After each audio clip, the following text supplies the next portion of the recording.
You gotta let Thomas in and play the video. Hold on one second, Thomas. We'll get started. Good morning, everyone.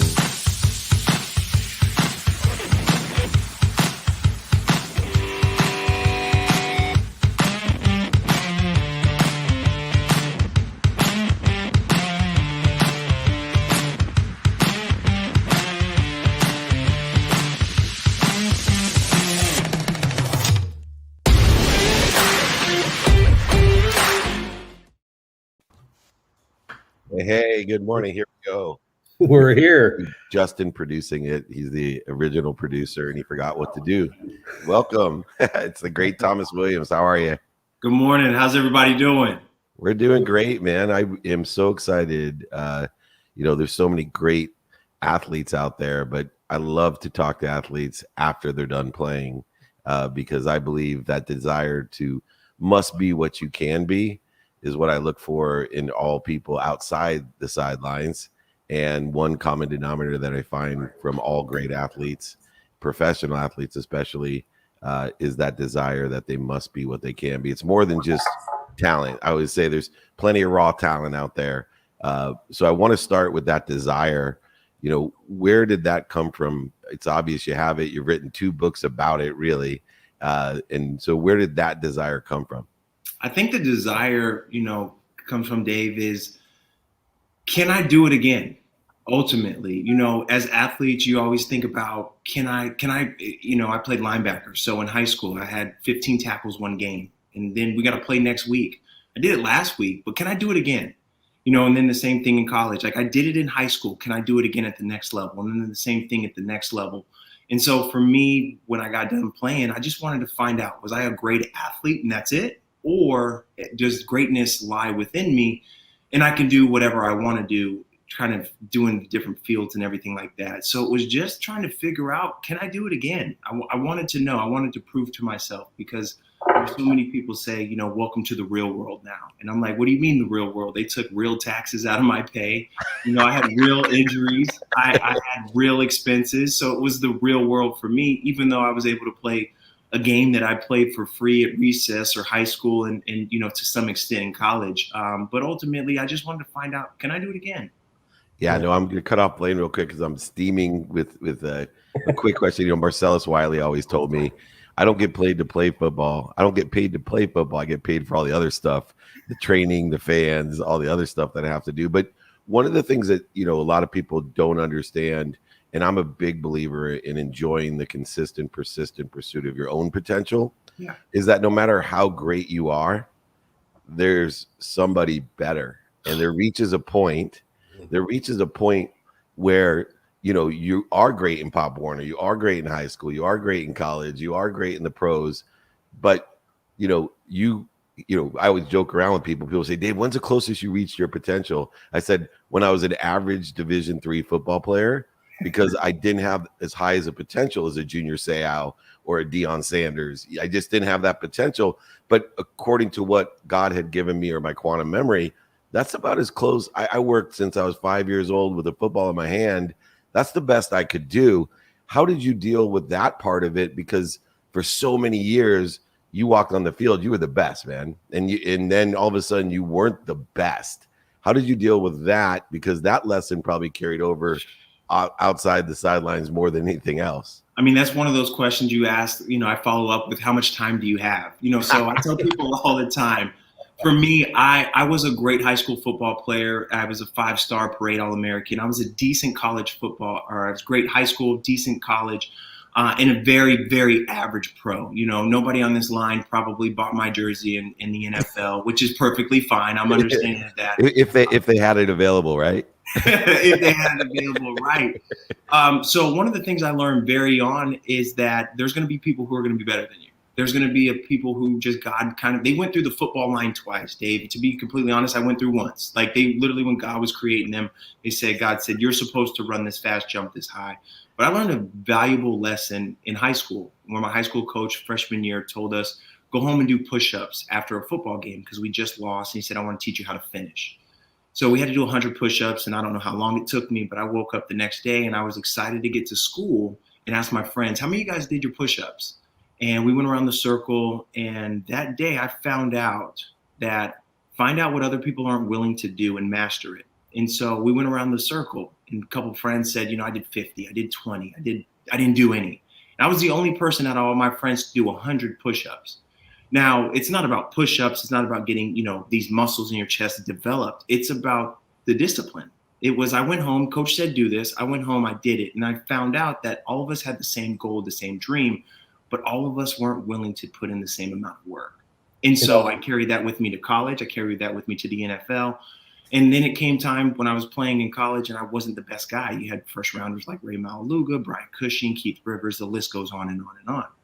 And so what I did was, okay, find out what other people aren't willing to do and master it. I played special teams with the enthusiasm and excitement of a person who started on offense or defense.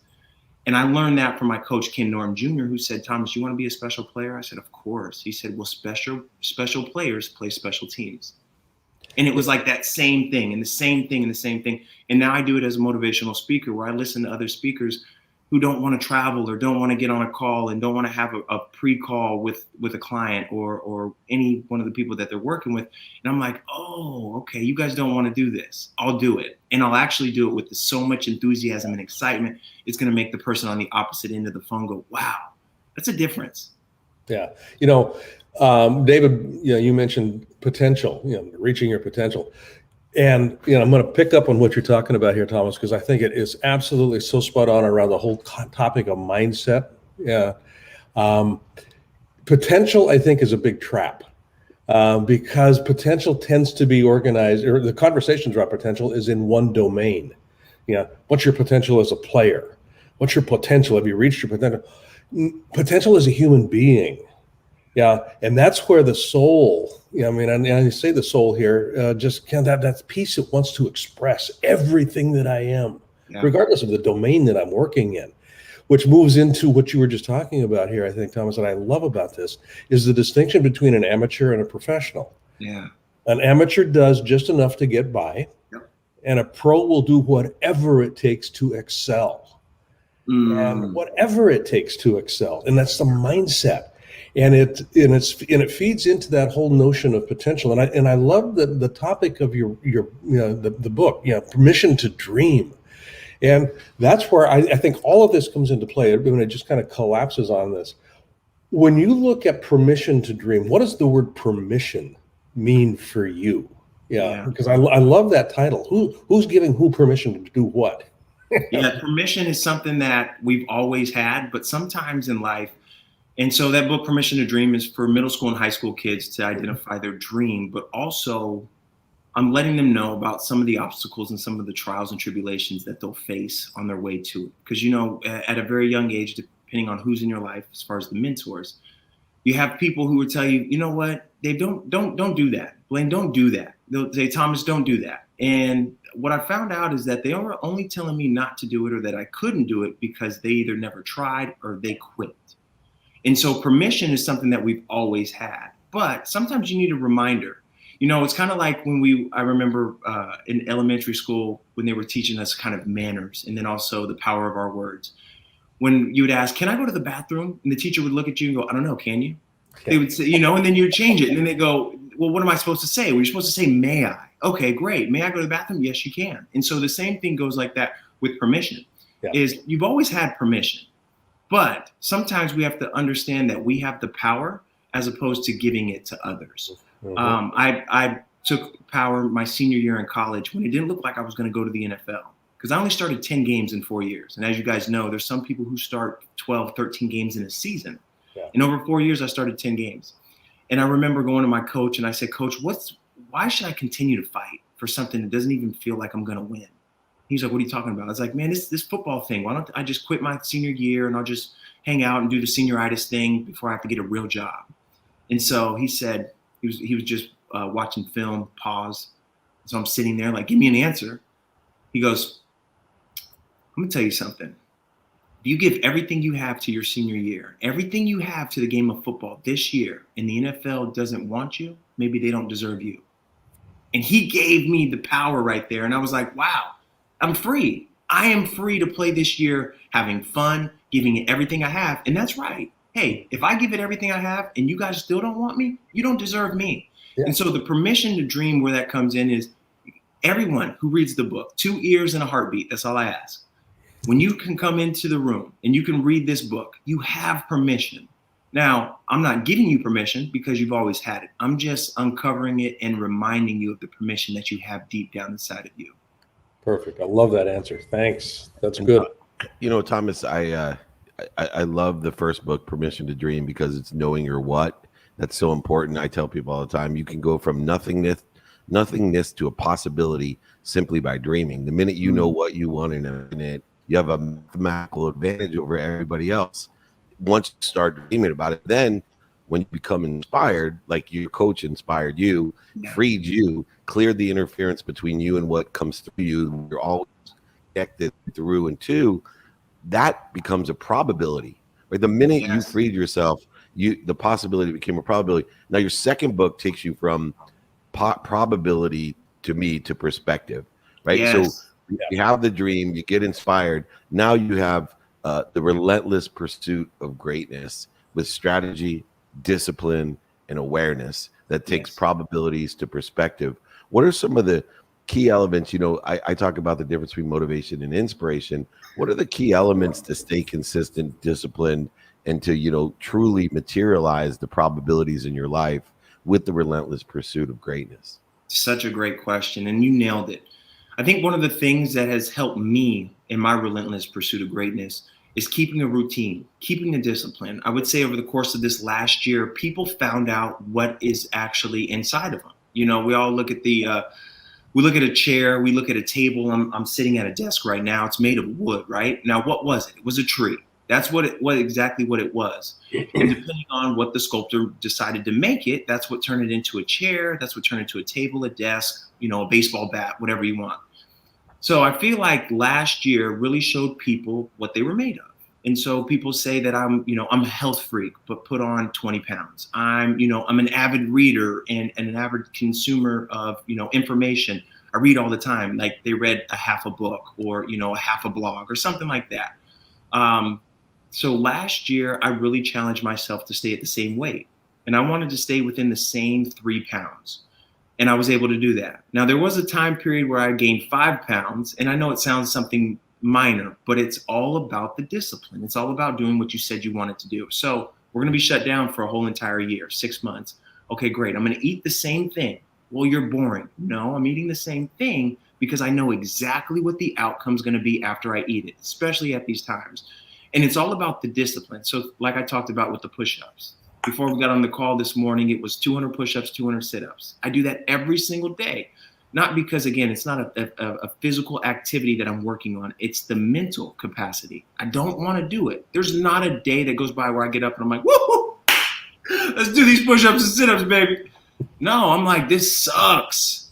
But then I go. I got to butt in too, Thomas, but every day, because I have that same feeling, very disciplined with working out myself. And it's not about the workout. It's the fact that I don't wake up and say, oh, every single day, oh my God, this is great. But I've never finished a workout of any kind and said, man, I wish I didn't do that. Yep. Well, come work out with me, Dave. I promise you. Work out with me, man. That's what Reggie Bush found out when he worked out with LT. He almost was fearful of the NFL when he worked out with LT. He's like, whoa, this is not what I expected. This is a different level. As he's puking, yeah.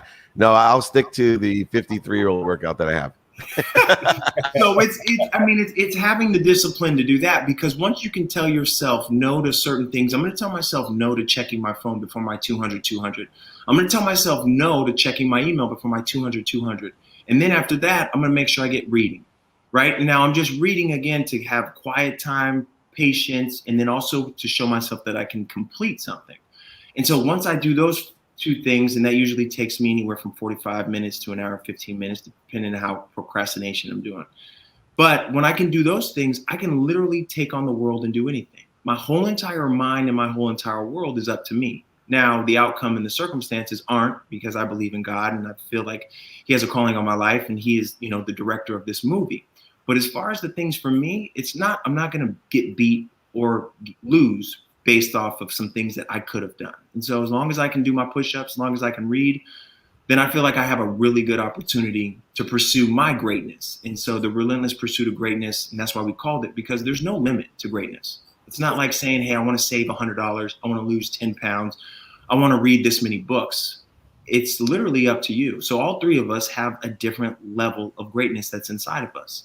And so without comparing ourselves to one another, then we can actually find our true greatness. A mentor of mine, John Gordon, said, comparison is the thief of all joy. And so that's why we don't need to compare ourselves. But you look in the mirror when you brush your teeth, you comb your hair, you do whatever you do, and you say, I slacked today.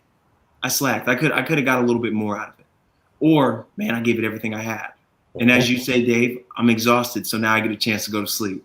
There you go. Got it, man. Well, John Gordon is a good friend of mine, and you've got a great mentor.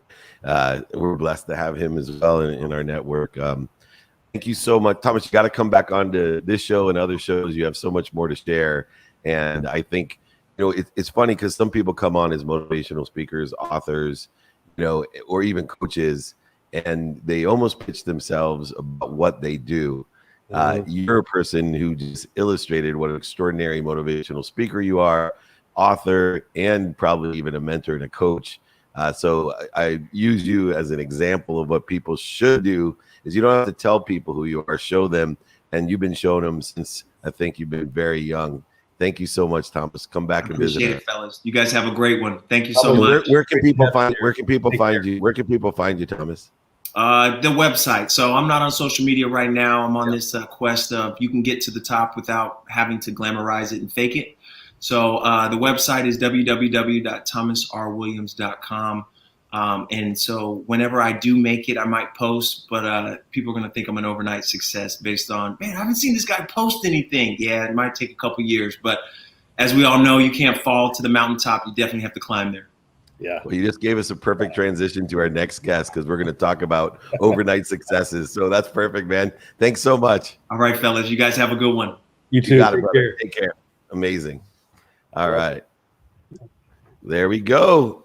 Speaking of overnight successes, I did not tell him to say that, Lloyd. I swear. Yeah, that was good. That was good leading. How about that, man? The universe just provides it when we go. Lloyd is, of course, the co-founder of Tees to Your Door. Mm-hmm. And let's start there because I want to talk about the lessons of overnight success and start there. I believe there are no such things as overnight successes, that segmentation, acceleration, compound interest, all are elusive in the perspective of people. And that's why they quit, because it works in the favor of negative behavior. What I mean by that is that it takes about 90% of the effort to see any type of result. I use math, so I'll say 90% of the effort to get to 25% of the way there. So negative things do not become apparent and they aggregate upon one another. So if you drink, it may be too late if you drink too much. And thus it works in the favor of negativity because people get impatient on the positive things they do. They don't see the results, so they quit. So I'd love to start with the lessons of, overnight success that you've learned and how you can share your perspective on an overnight success. Well, I think religiously daily, I say if it was easy, everybody would do it.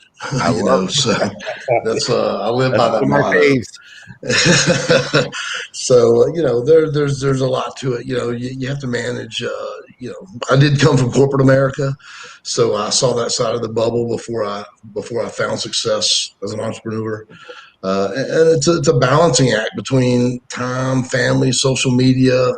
And it's a grind. I mean, that's the bottom line. The people don't see what's going on in the kitchen. They just eat the meal, if you will. Mm-hmm. So that's kind of the best way to sum it up. You learn, you fall, you get up and you go again. You just can't stop. I'm just curious. The Tees to Door. Yeah. How did, as an overnight success, how did you land on the idea of tees? I'm always curious about that. I'm curious about what compels an entrepreneur to go in a certain direction. Well, the funny story is, while I was in corporate America, I went down to this beach road, if you will. I said, I think I can sell T-shirts. So I went down there, and an hour in, I had $20,000 in sales, and I didn't know what I was doing. I'm like, wow, okay, there's something to this. So we just built on that. And, 4 years later, I leave my corporate America job, and we're doing it full time. We roll a 401k over into building a new building, and it worked out great. I come from a chemistry background with plastics. My wife Macy has an art degree, so the two just blended perfectly, art and t-shirts, and that's kind of how we came upon the idea. The tees to your door concept. We really service local businesses initially. I'd say in a 30-mile diameter of our location. Tees to your door long before Uber, long before Lyft, long before all these food delivery services. I said Domino's even. Tees to your door. I said I'm locally going to deliver people's tees to their front door, and we're going to service them that good that they're not going to want to go anywhere else. And that's kind of how it came upon that name. Now, hindsight, it's a little limiting as we're getting in fashion wear and all that, because we have more than tees, but it's such a hard transition to get out of that we can't. Yeah, well, like Dr. Jacobs from Qualcomm said, the most important thing you can do is own the customer, regardless of what your name is. And, most people see Qualcomm as a chip company, and yet they own the customer and have been able to monetize and share with those customers over decades now in a variety of different solutions, like you do leggings and cardigans, for example. Just to put some framework around this, you started in 2001, so it's 20 years. Picking that domain is a whole different realm today than it was in 2001. I'm just curious, in picking tees to your door, was that a long searching process, or obviously it's very self-descriptive of what you're doing? And then secondly, in the context or contrast to that, how long did it take you to pick that domain? But how big are you today from that 30-mile radius? Because I think that's indicative of what I'm trying to teach people about the size, scope, and scale of our audience, where someone like you in 2001, all you were concerned about is the 300,000 people within 30 miles. And now, how do you deal with the 4.6 billion people that, can utilize that domain? Yeah, you're right. And I'll say in 2001, to update that timeline, that's when we were in the local business. I believe we went 2005 is when we actually went online. Of all things, we were on a trip to Colorado, and my wife didn't like to fly at the time. She does now. Naturally, she has to. And we were driving to Colorado. I said, we have got to get on the web. I said, that's the future of this global economy that we're in. And so we came up with a name on a 20-hour drive to Colorado. So, it's always that good old story there about that. But and then, it didn't take us long. We went back and forth for a couple hours. We picked it out. And that's how the domain came about. And as we've added the dimension of this, I'm going to call it the mixing pot. I knew my customer when we were local. Everybody that walked in my front door, I knew their first name. I knew something about what they did, what their family was, what organization they were affiliated with. And I required my managers to do that too. I said, we have got to know our customer good. Now we're in this mixing pot of many diverse people's cultures, hobbies. So we tried to carry that original concept of sporting type shirts, holiday type shirts that we did locally into that. And we learned real quick, we are a little bitty fish in a big pond. I said, we have really got to expand our line. And there, you get into infrastructure issues, being a family owned company, being able to grow fast enough to keep up with your customer. So that's kind of a nutshell of, where we came from and where we're at today with the customer base. It's just it's different. It's a different concept of not being able to reach out and shake somebody's hand that I guess the best analogy I can put to it is kind of like a cell phone versus a payphone booth. Payphone booths still exist, but not very many places, So that's kind of the analogy we used as we got into this World Wide Web.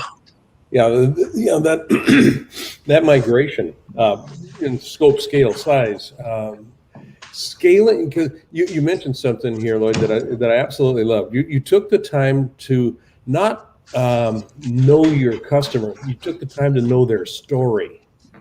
Yeah, when you knew their story. You knew this is their background. This is what they're paying attention to. This is their story.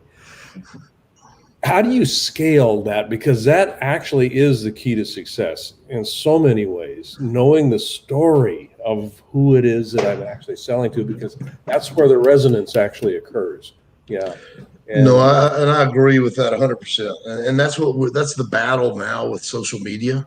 yeah, With these lookalike audiences on these different platforms, and we know who our customer is. I can tell you by who buys from us. I know their average age. I know what their average income is. I know everything about them. I haven't shaken hands with them though, or said hello to them on a telephone. And that's a pro for a local business to be able to do that, and a con for an internet company. But at the same time, now we can implement automation to do that for us. So we become a more efficient company, so we can do more for that customer and learn them better. And that's kind of the phase we're in right now. I'll say we've been doing this internet 8 or 10 years now, 9 years, something like that. And it's just, you learn something new every day. I mean, it's crazy with these algorithms, how they change, and we're having to learn that piece of it as well. That makes it tough. yeah. And as far as growth goes, I'd love for people to know quantitatively.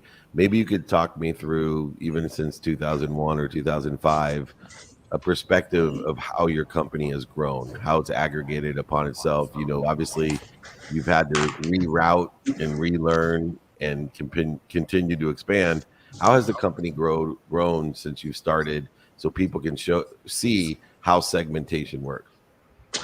Yeah, well, when I was in corporate America and we bought, I walked in my door. I've told the story to a lot of people, so it's no secret. My wife was 7 months pregnant. I said, "Hey, I'm leaving DuPont." She said, "Do what?" And I said, "Yes, I'm leaving DuPont." I said, "It's holding me back. We could be a lot more successful." And by the way, I bought a screen printing business for $80,000. And I said, "They're negative, but we're going to turn it around."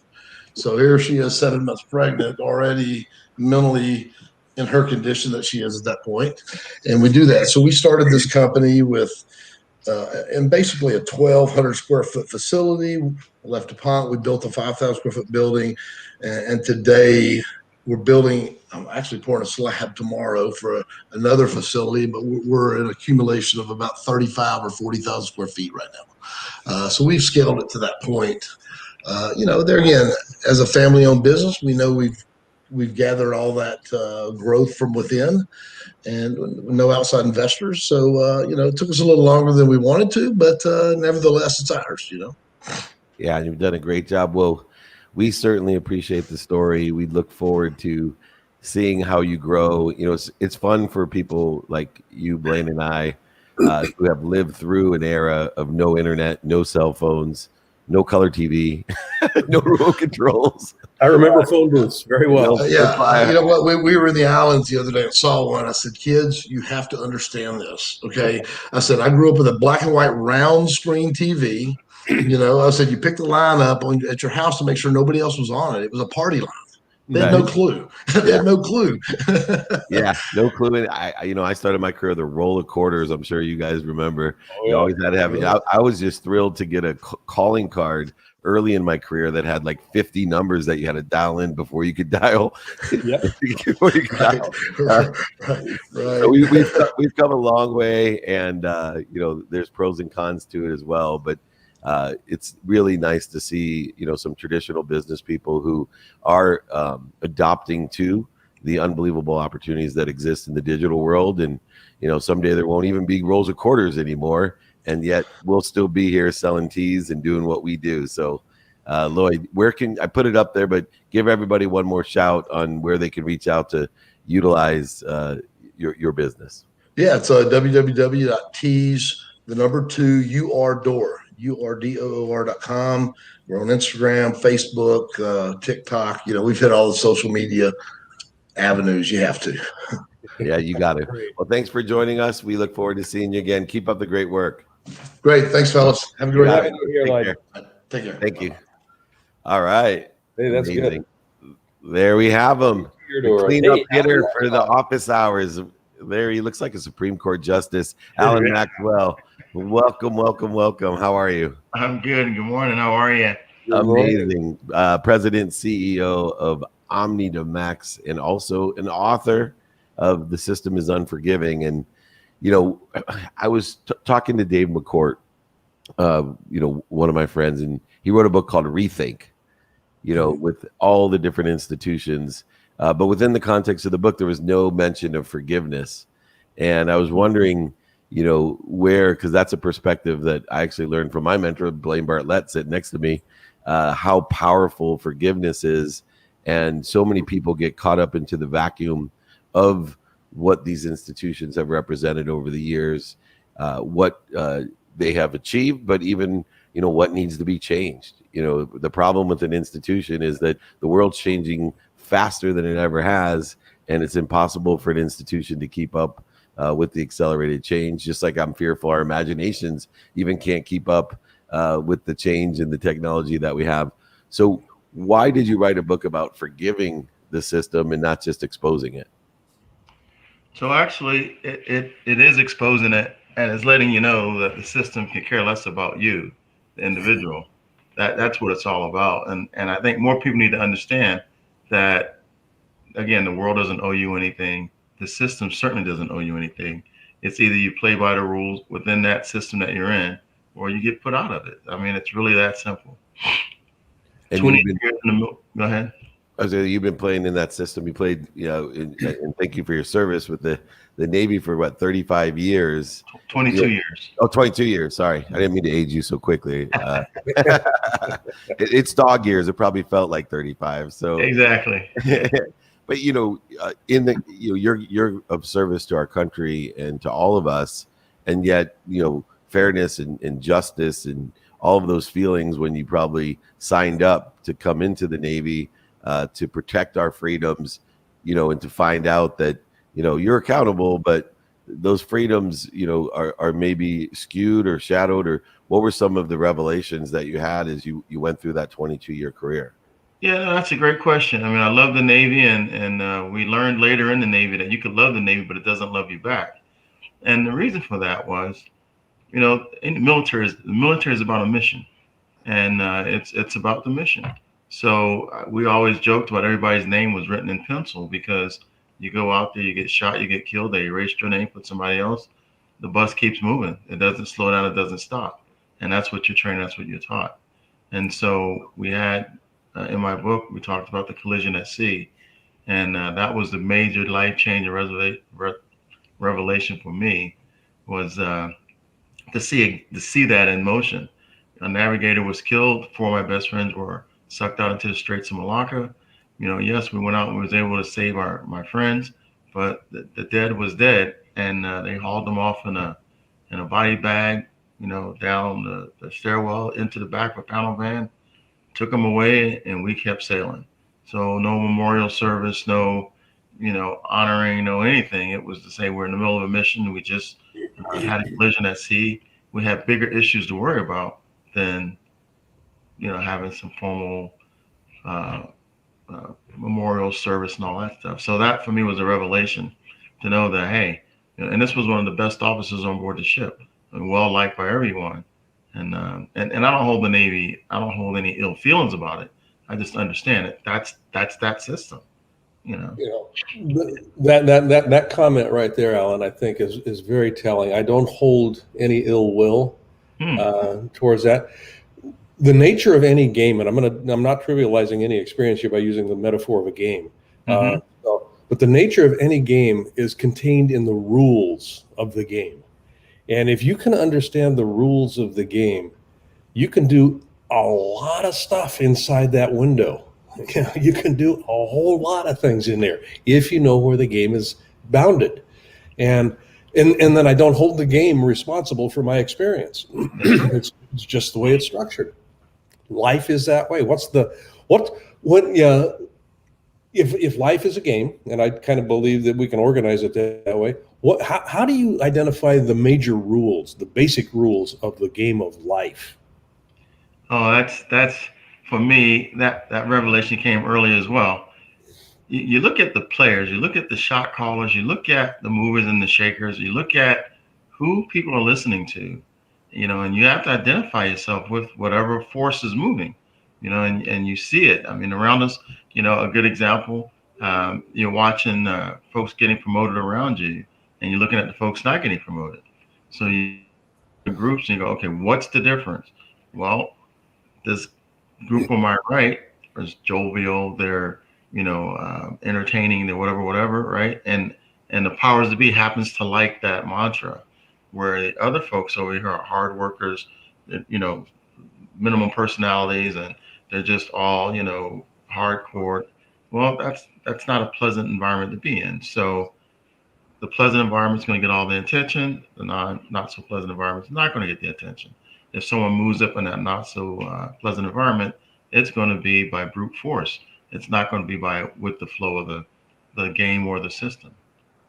And you've carried over those revelations into business and shared similar experiences, not only as you did on the ships, but more importantly, but similar to what I have, right? Rags to riches, understanding the rules of the game outside of the Navy.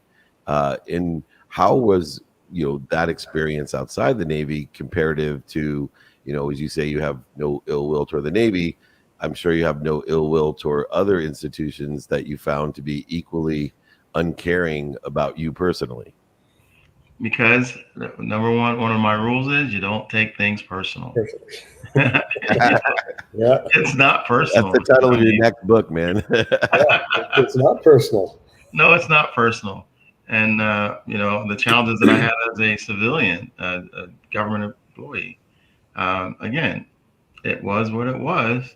And I knew that wasn't an environment that I wanted to be in or that I could thrive in. I had to get out of it. As opposed to staying in it, complaining, let me shift it and get out of it. So I'm out of it. I look back at it and I go, hey, I'm a happy man. That's a good, the taking it personally shows up for people, I think, in the language of that's not fair. Exactly. That's not fair. And I love the way you're describing this because there's a holistic, there's really kind of a meta frame to this whole thing here. And when I'm saying it's not fair, it's a situational comment. Life is fair. When it's stretched out, because the rules allow for fairness, through the system. It really does. And the only time I'm going to say it's not fair is when it's episodic, and I take my eye off the big picture. And if I keep my eye on the big picture, I understand it's not personal. This is just an episode, and then I can keep moving. Right. So I don't think you use the word fair or unfair is your point. Yeah. Because again, if you understand the system and you do navigate by the rules, your probability of winning is pretty high. Yeah. But if you try to get into a system and try to change a system, it's not going to work. A good example, when I was in the military, here I was, went in with a chip on my shoulder thinking that I wasn't going to conform until I had, luckily, someone come up to me and tell me, listen, buddy, there's a system that's been in place for over 200 years. And you are not going to change it. So you better learn it and become a part of it, or else it's going to throw you out. Yeah. It can't be more clear than that. And that's the same thing with life. Yeah. Go ahead. Go ahead. Yeah. No, I was just going to say to that point. Yeah, there's Star Trek, the Kobayashi Maru story. Kirk, Captain Kirk understood the rules, and he kind of played with them in a very interesting way. And I remember when I was going to university in Europe, there was a rule that we had to wear a tie to dinner, and we'd be out on the rugby field, which was about a half a mile away from the dining hall, and just by the way that the schedule worked, we would finish that particular extracurricular activity about 15 minutes before dinner. And so, the rule was you had to wear a tie. I didn't have time to shower, didn't have time to do anything except just jet off to get to the dining hall because we had to be seated in time by the time the gong was struck. It was a very that's a whole other story. But we took and we kind of chafed at that. We really did. Yes. And so we ended up wearing our ties as a belt. Yeah, please let him in. Yeah, we wore our ties as a belt. Now, it was within the rules, but boy, there was hell to pay for that. That's right. The system didn't like being pushed back that way. That's right. Just to finish up within this area, there's another side of this, which Xander's wrote about, which is, don't take yourself so seriously. right? And I think, I encourage people to impact and to create change. And within the rules, you can break the rules if you're willing to, be punished for what it is, and that can raise awareness and create change. And Rosa Parks, has proven, working within the context of our system, we can create great change. It's not going to happen overnight. And you personally need a collective consciousness to help organize around an action. But I think also the ability not to take yourself so seriously. You seem as if you developed that into your personality as well, in characteristics of, hey, I'm going to do my best, but not only am I not taking this personally, but I'm not going to, take myself so seriously as well, right? And how has that played into, your peace of mind and your success? So that's a great question. I'll give you a perfect example. I was a major program manager at the government organization that I was at, and my position was a pretty powerful position. But there were others that were program managers. They had like specific systems that they worked on, military weapons systems, what have you. And to see these guys, they walked around like elitists. And I look at them and I go, well, I make just as much, if not more, money as you do. I go home at night with nowhere near the amount of stress. Your position is as a facade. My position is really making things happen. So who's the happier guy? I'm not walking around, feeding an ego or looking for some sort of honor badge or everyone to bow down at me. So no, it's, you do the best you can. You're right. And, I don't look for accolades. I don't look for pats on the backs. I don't look for all that stuff. If it works, it works. If it doesn't, you go, hey, we'll try it again. If that doesn't work, we go, is it worth it? And if that doesn't work, you go, the hell with it. And we move on and go to something else. Because the ship just keeps moving. The ship keeps moving. I love that. That's moving, another title to the next book. Well, you can go to alanmaxwellauthor.com, Amazon. I'm interested in reading this book. It seems exactly in the perspective and alignment that I want to do. And a lot of people are kind of confused about how we create change and work within the system to create change. And your perspective is quite enlightening. You have the experience both on and off the ship to prove it. But I think our takeaway of the ship keeps moving is so important. Thanks for joining us, and we look forward to reading your book. All right. Thank you for having me. Thanks for being here, Alan. Love the conversation. All righty. Awesome. Thank you. Very good. All right, my friend, takeaway for the day. Takeaway for the day, the ship keeps moving. Good. Yeah. Don't take it personally. The ship keeps moving. And I'm going to circle back with Thomas here. Amateurs will do enough to get by. And I think that this is true with Alan as well, just in the way that he was describing this. Professionals will do whatever it takes to excel. And the ship keeps moving. Yeah. I love that. So that's it right there. So you got to catch an airplane. What's your takeaway on this one? My takeaway is back to Thomas and throughout everyone that was here. And it really resonated with me how he said, I look for what other people aren't willing to do. Mm-hmm. Right. And I do my best at those things. And I think, that's my secret sauce. He talked about they're not willing to go on the road. People want to be authors. They're not willing to do what it takes to be a successful author. They want to be a speaker, but are they willing to go on the road, and speak 100 dates to build a brand and an audience? They want to have a social media following, but are they there every day? I had a conversation with two of my other business partners, and I talked about, do you want a lifestyle company, or is this right? Is this the desire that you must be what you can be? And I just want to know. I'm more than happy to be a partner in a lifestyle company, and I'll give it that type of energy. But I'm on a mission. I'm on a mission to empower over 1 billion people, and it's going to take a desire that I must be what I can be, and I'm willing to do what other people aren't. Yep. And I don't care what they think about it, because I know that I'm trying to be my best in that pursuit. And I think that's a huge takeaway for everyone. Are you willing to do what it takes and look to see what other people aren't willing to do? And are you willing to do it? That'll be the delta, the differential between you and your success. Blaine, as always, thank you so much. I think I got a lot of people from California in here waking up at 5 a.m. So I got an extra gratitude. I'm an early riser, so it's easy. We do what it takes. You do what it takes. I love you, man. Thank you. You bet, buddy. Hey, have a good time. You taking Miles with you? Yeah, Miles going to the draft with me. I'm on it. Thanks so much. learn.blainebartlett.com/LMM Mindset Mastermind, one of the best masterminds out there. My mentor. Thank you so much. All right. I will be on the road. We're rocking and rolling. Thank you so much. David@dmeltzer.com if you need anything. I'm here every day. You can catch me tomorrow from the draft. I'll be there tonight with my son. He has some grandiose picks. Remember, most importantly, be kind to your future self and do good deeds. We'll see you tomorrow. Take care. Thank you, Justin.